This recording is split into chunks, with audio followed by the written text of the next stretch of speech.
I know that feeling when the evening stretches out in front of you and it's just empty. No plans, no one texting, and instead of that usual panic to fill it, to reach for your phone, to find someone, to escape the quiet, there's just this sense of relief. Not like you're avoiding something, not sad, not even lonely. You just want to be with yourself.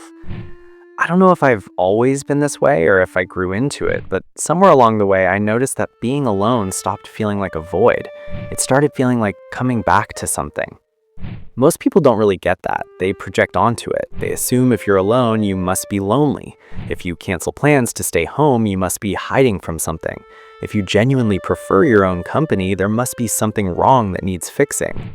And for a long time, I wondered if they were right. If maybe there was something slightly off in me that didn't crave connection the way everyone else seemed to.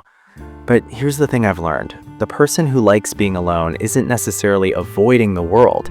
They're often processing it more deeply than people realize. There's this concept in psychology that helped me make sense of it. It's not a diagnosis or label, just a way of understanding. It's called high sensitivity, and it basically means your nervous system picks up on more subtlety, more emotional stuff, more sensory information. For someone wired like that, the world isn't background noise, it's constant input that needs processing. And processing takes energy, it takes quiet, it takes space. When you're like this, solitude isn't about escaping people, it's about digesting the people you've already been with. It's where conversations you had finally settle into something that makes sense. It's where the emotions you absorbed from others, whether you wanted to or not, can kind of release. What looks like withdrawal is actually integration.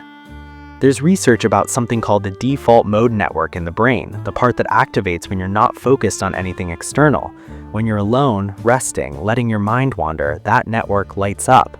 And for a long time, scientists thought this was just the brain doing nothing.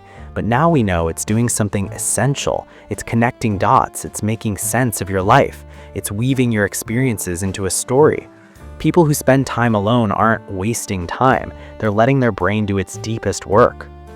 For some of us, this need for solitude wasn't really a choice. It was something we learned. Maybe you grew up in an environment that was emotionally intense, not necessarily traumatic, but loud or unpredictable or full of other people's needs. In that kind of space, your nervous system had to stay alert. You learned to scan for moods, to absorb tension, to manage the emotional weather around you. And somewhere in there, you discovered that the only time you could actually breathe was when you were alone. Solitude became the place where you could finally drop the vigilance, where your shoulders could come down, where you could just exist without performing. That pattern doesn't always go away just because you leave that environment. It becomes how you regulate. When life gets chaotic, when demands pile up, when people are too much, you don't reach for distraction or company, you reach for quiet. Because quiet taught you how to survive. And I think it's important to say there's nothing wrong with that. It's not better or worse than the person who needs to be around others to recharge. It's just different wiring, different history, different needs. The world tends to celebrate the extroverted ideal, the person who thrives in crowds, who draws energy from interaction. But that's not a moral hierarchy, it's just a description. And the person who needs solitude isn't deficient, they're just tuned to a different frequency. But there is a trade-off, and this is the part I don't hear talked about much. When you're someone who finds peace in being alone, you also tend to be someone who feels things deeply, and that depth comes with a quiet cost. You might find that while you're comfortable in your own company, you're also more sensitive to rejection, more aware of when someone pulls away, more prone to overthinking a single comment. Because you spend so much time inside your own head, the things that happen out in the world echo longer. They don't just pass through, they settle. And sometimes the same solitude that restores you can also make you feel invisible, not because you want to be surrounded, but because you wonder if anyone really sees you, if anyone would notice if you disappeared into your own world and never came back. It's a quiet loneliness, but it's not the same as wanting to be with people. It's more like wanting to be understood without having to explain yourself. That tension between needing space and wanting connection is just part of it. It doesn't mean you're doing it wrong, it just means you're human. The truth is, people who enjoy being alone often have a richer inner world than most. They've spent years in conversation with themselves.